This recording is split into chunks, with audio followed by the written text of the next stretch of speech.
DJ Mad Linx here for Florida Tennis, and I'm here today at the beautiful Mouratoglou Tennis Academy here in Zephyrhills with not just a friend, but family. This is the one and only Pascal Collard, the CEO here of this amazing, amazing facility. Thank you so much for taking a few minutes to talk with me today. How are you? Good, very good. A little bit tired after the party last night. With red food, it was amazing, but all good. We have intense coming in, so I have to be intense. And actually, you are a coach for the intense. And I mean, you're doing so much. And but first of all, let's talk about this amazing facility here. You had a dream that you wanted to build something amazing, and you totally did. Talk to us about this location here in Zephyrhills and what it took to ultimately get us to this point today. Yeah, so, there was a tragedy. A girl passed away. She was a tennis player. And the city basically got 10 acres donated by a gentleman called David Warrenker. And they had to do something that carried the name of Sarah and the legacy of Sarah. Her name was Sarah van der Berg. And so it's great for the city, but they didn't know tennis too much. So they were looking for a project. And, to make a long story short, I designed this with my wife. Then, rest is history. City thought I was a little bit crazy. When I came with this was like woods. There was nothing else than woods here. There was not one house, nothing. The dirt road over there. So everybody thought we were crazy. The rest is history. And now we joined force with Patrick, and it's a Mouratoglou Academy, which, if you look the map, it's Hong Kong, the big name, Bali, and then Zephyrhills. But because this is such a magnificent place, listen, how many acres are we sitting on now? We're sitting on 10 acres here. We have another 10 acres on the other side with the apartment complex and boarding for kids, and the brand new indoor facility and a soccer field. Mm-hmm. So the building is actually ramping up to a whole nother level beyond what we're having here today. Totally. I would say, if you ask me, this is probably phase one. Phase two would be that other part there with the indoor and, as I said, the boarding and hopefully a pool very soon. And then we have a phase three, a potential phase three, which lay on 30 acres just behind us, actually. Mm-hmm. So the very first time I'm coming here, I'm driving, I'm thinking Zephyrhills, and I'm like, I'm not sure. But I pull into the parking lot, and this place is actually so amazing. And it's not just tennis, obviously, because we also have paddle courts, also pickleball, even beach tennis, where we have an activation taking place today. So, this is truly a racket sports facility. Yeah, it's a racket sport facility. Well said. I couldn't have said it better, so thank you very much. And I do believe in that. I do believe that kids should try different sports. I'm a big fan of trying to play other racket sport, or even other sport like soccer for a tennis player. That you develop so much better when you do that. I think, unfortunately, in the US, some parents are focusing on 4 hours of tennis all the time, and you know what, it never works. And in Europe, even if you are top number one in your country, under 14, you need to play another sport. You have to develop so much more the other skills. Let's talk a bit about your coaching philosophy. I was fortunate enough to have you on the court with me for just a few minutes, and just instantly there were some changes that you helped me understand. But your philosophy is quite different from some of the other coaches that I've seen and worked with.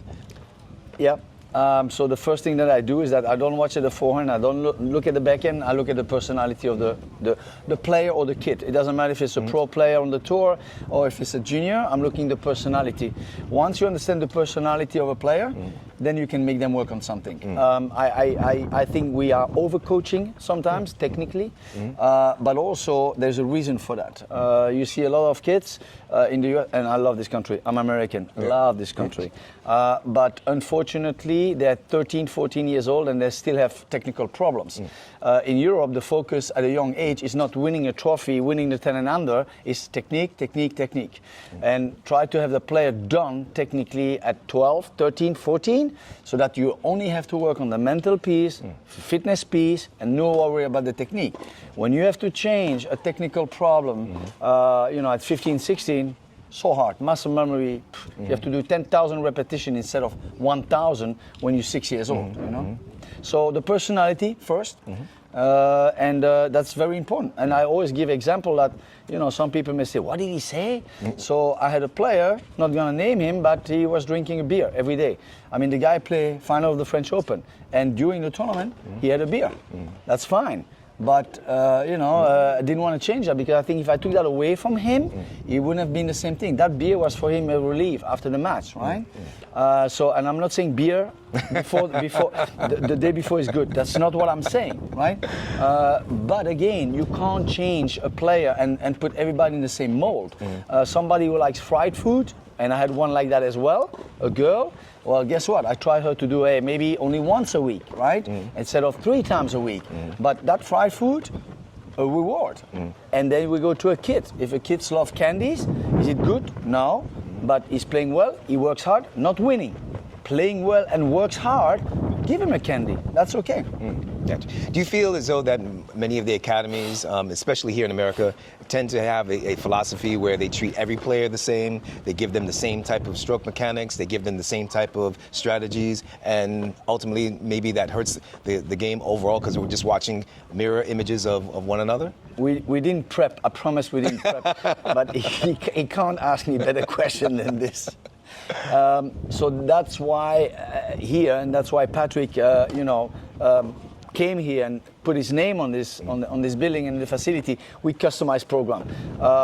You look all the academies, you know, honestly, doing 5 hours of tennis or 4 hours in groups, paying, you know, 75,000, no private attention, for me makes no sense. I mean, no sense. Then I think it's even better. Take a private coach. You know, I have eating partner coming with you, right? So yes, we customize program. I think if you go to an academy and you don't do private, you waste your money. That's my opinion. Excellent, excellent. So what is the vision moving forward now to the rest of 2025 and beyond? Well, first of all, we would love to hire Marcelo, the coach from, oh, there he is. Well, there's a lot of things that Patrick wants to add. And again, I know I'm lucky enough to know him. I cannot stretch enough the fact that it's always supporting. It's never about the numbers, it's about the quality and the security for the kids. And I mean, he's there and say, hey, how can I help? You know, don't change anything. Let's make it better.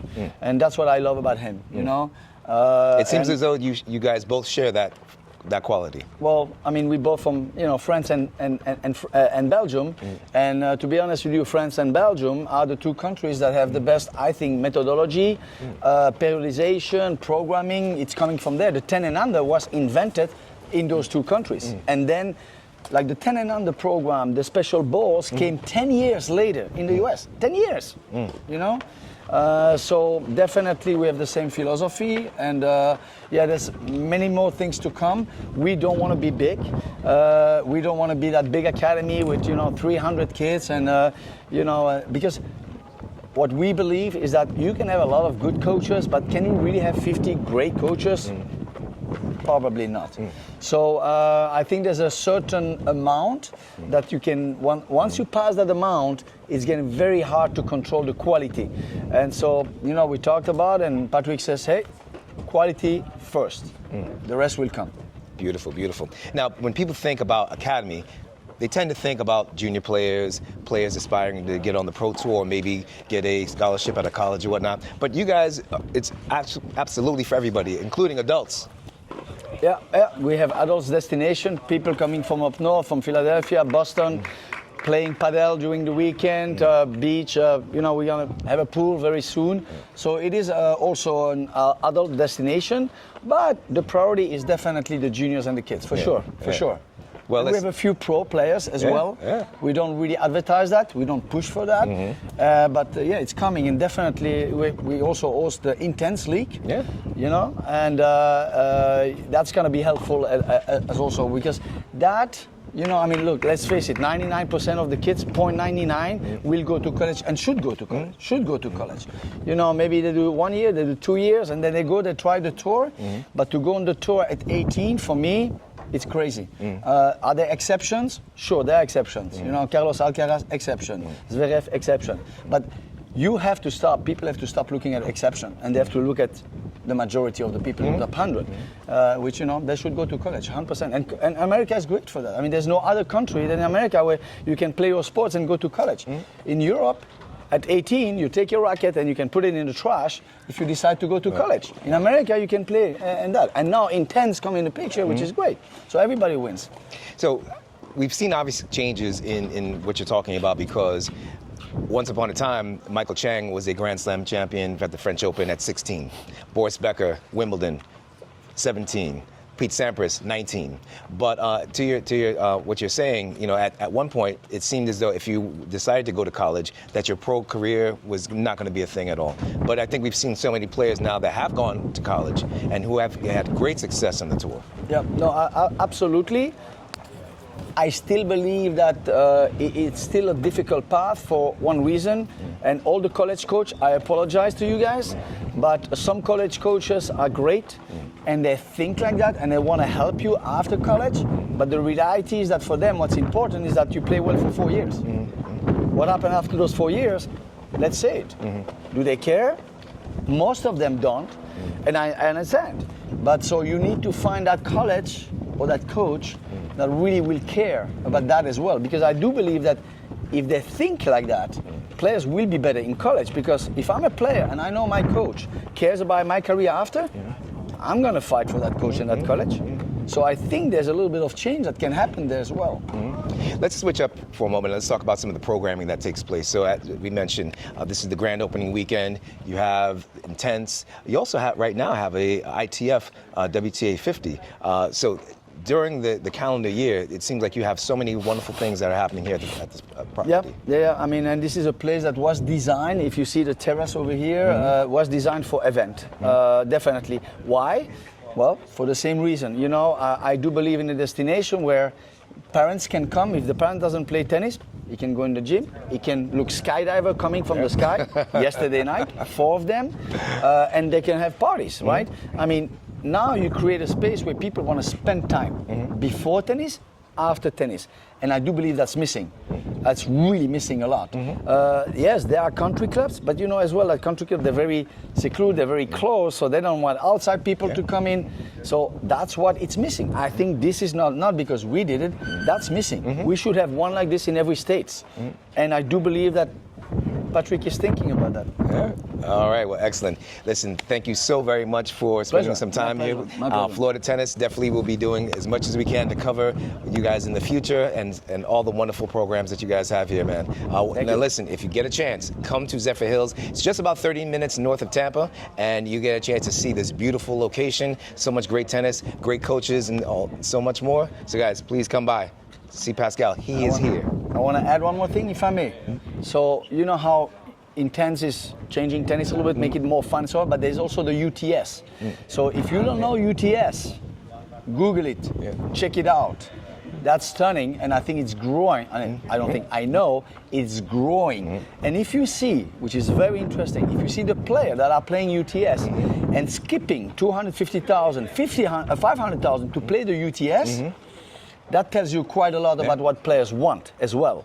So again, not because it's Patrick who really created the UTS, it's stunning. I mean, his last event was in old, Rome arena. It's in Nîmes, and it was absolutely stunning and packed. Yes. So you had that Coliseum, like in Rome, right? But it was in France, and it was packed. And to see tennis in there was brilliant. And the tennis is so much fun there, so much fun.